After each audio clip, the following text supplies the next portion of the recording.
Well, we showed you our exclusive video top of the hour as vets and others descended on war memorials this weekend in Washington, closed by the federal government, even marching to the gates of the White House. By late today, the whole thing became the subject of an attack by some media outlets, suggesting that some caught-on-tape controversy was really what the event was all about. I mean, Ben, you have to be embarrassed looking at that video. You don't think that was members of your party? Aren't you a Republican? Those were Tea Party people. Did you see some of the people out there about it? Who initiated this protest? It was Tea Party Republicans. Come on, Ben, cut the crap. It's a misplaced emotion because the person in the White House, quite frankly, did not shut the government down. The Republican Party, Tea Party members, shut the government down. I think there's something deeply enraging to these folks that there is a black family in the White House right now. And so that was why they did that? I think it's a threat. Now, I think it's a pretty small group. They said this was going to be the Million Vet March, and there were only a couple hundred folks out there. But they have leaders like Sarah Palin and Ted Cruz that are indulging their worst impulses and their worst paranoid fantasies. Joining me now, Karen Agnes. She's the president of the Network of Enlightened Women, an organization for conservative college women, and Mark Hanna, who's a Democratic analyst and a veteran of 2 presidential campaigns. Now, I want to say that the CNN anchor was making reference to that video we saw of them bringing those gates to the gates of the White House. The woman who was on MSNBC was referring to the man standing with the Confederate flag, suggesting that, you know, these people have a problem with a black family in the White House. Karen, I want to start with you. Why? Why is that where they go to dismiss, you know, the enormity of this event by pointing to admittedly bad examples of behavior?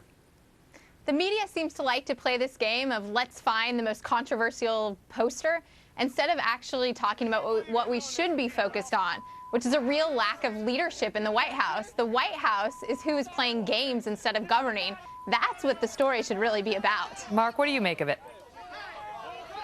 Look, Megan, you're a professional journalist. I'm not. But you know that there's always a balance you have to strike when you look at these events and rallies and protests and things like this. You want them to be as representative as possible, but you also have to find the most newsworthy things. And the fact that there's an a Confederate flag hanging outside of a protest that has American veterans is pretty grotesque and pretty newsworthy, as is, for example, one of the organizers calling Barack Obama, a church-going Christian, a Muslim, and calling for revolution. That might not be a representative example of what was happening there over the weekend, but it's certainly newsworthy, and I think that's why media outlets are covering it. But do they jump to cover that? Because, you know, there's a question that if you watch the coverage of this event on some of our competitors, you would think that that's what, Look at these vets in the wheelchairs with the American flags. This isn't what the B-roll's been on the other channels. It's been all about Larry Klayman and what he said about the Koran, which is newsworthy, but not indicative of what this whole event was about. And I ask you whether that speaks to an agenda, Karen, an agenda that means to marginalize the protests that these vets were trying to bring. Yes, it does. And unfortunately, we're not seeing fair coverage. While I'd agree that, you know, it's fair to cover the entire rally, we should be talking about it more fairly in terms of what the vets were really trying to do. I mean, this White House is playing games. Remember the sequester when they shut down the White House tours? They're trying to make this as painful as possible. And that's the real story here. You know, Mark, It speaks to me because you can always find examples of bad behavior. And the suggestion that, okay, that one man standing up and saying that, or that guy with the Confederate flag, that somehow is indicative of the Tea Party, because their detractors have been saying this about them from the beginning, trying to marginalize them as these kooks, as these racist kooks. You can always, and I put together this full screen just to make my point, okay? These are 4 well-known people who have taken it from the left, from progressives, okay? Clarence Thomas, dismissed as an Uncle Tom, repeatedly, dismissed by a PBS commentator saying she hopes he dies early like many black men. Then you've got Marco Rubio, dismissed as a coconut by a commentator on another network. Here's Elaine Chao, married to the Senate Minority Leader Mitch McConnell, suggested that's the reason all the jobs are going to China by her detractors. And then there's actress Stacey Dash, who was a Mitt Romney supporter, who was dismissed, and please forgive me for the use of the term, as a, quote, jigaboo, an Oreo, and a dumb bee by people online who didn't like her endorsement of Mitt Romney. Now, does that speak for the left any more than these examples speak for the Tea Party or the right? I'll say that that name calling is the basis. It's not what the left does, and it doesn't speak for the left. But look, we're working in a political media environment where if every time one of your colleagues at Fox called somebody on the left a bad name, you know, your friend Sean Hannity and your friends Bill O'Reilly, they throw bad names and call names, my friends on the left names all the time, and it's offensive to some people and it's outrageous to some people. But it's kind that's of the a nature different of our, point. our media environment. What I'm asking about is the essence of this news event being ignored for a reason, because instead they like to seize on some controversy and try to turn this event into something that it was not.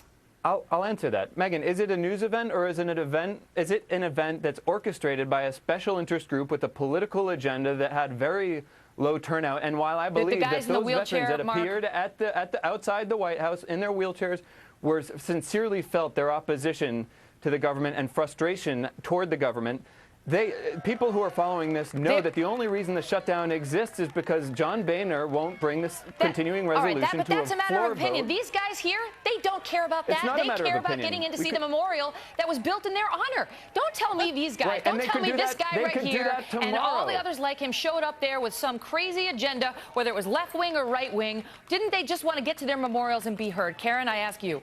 Yeah, let's remember, this is World War II veterans we're talking about. These are heroes. We should be doing things to help them. We should let them go see the memorial. The White House is just trying to make this as painful as possible, and it's ridiculous. You know, it wasn't the only example of extremist commentary in response to this event, as we saw a columnist for the Washington Post, Kathleen Parker, who describes herself as right of center. She's not left of center, according to her. Who talks about Ted Cruz and calls him Ted Bin Laden. She says he's Ted Bin Laden, the guy who hands out suicide vests and then goes to lunch.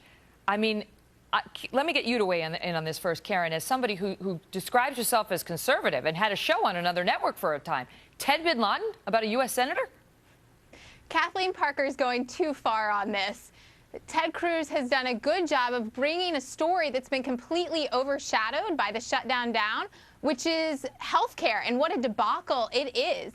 We've had it on the books for over 3 years, and the website doesn't even work. We've spent hundreds of millions of dollars on it. The healthcare debacle is another huge story that we're just missing right now. Well, I mean, Ted Cruz and Sarah Palin also took a lot of incoming for being at this event. And you heard the guy at the top of our show say he wishes that he supports these vets. He wishes they hadn't been there because he thinks it was a distraction. But I don't know, Mark. I'll give you the last word on it. That was distasteful. That was distasteful. In the same though column that Kathleen Parker did, and she's one of these Maureen Dowds. It's a metaphor that she's using. She's basically saying that Ted Cruz is destroying the Republican Party. As somebody who's right of center, she's upset that he's making the Republican Party less popular than it was before the shutdown, and he's making Obamacare more popular by these tactics. So this is a suicide. Is there any other? No, that's it. It's just the Bin Laden comparison. That's it. I'm out. That's she was talking about. All right, guys, I got to run. Okay, good to see you again, Mark. Megan. You too, Karen. Thanks, Megan.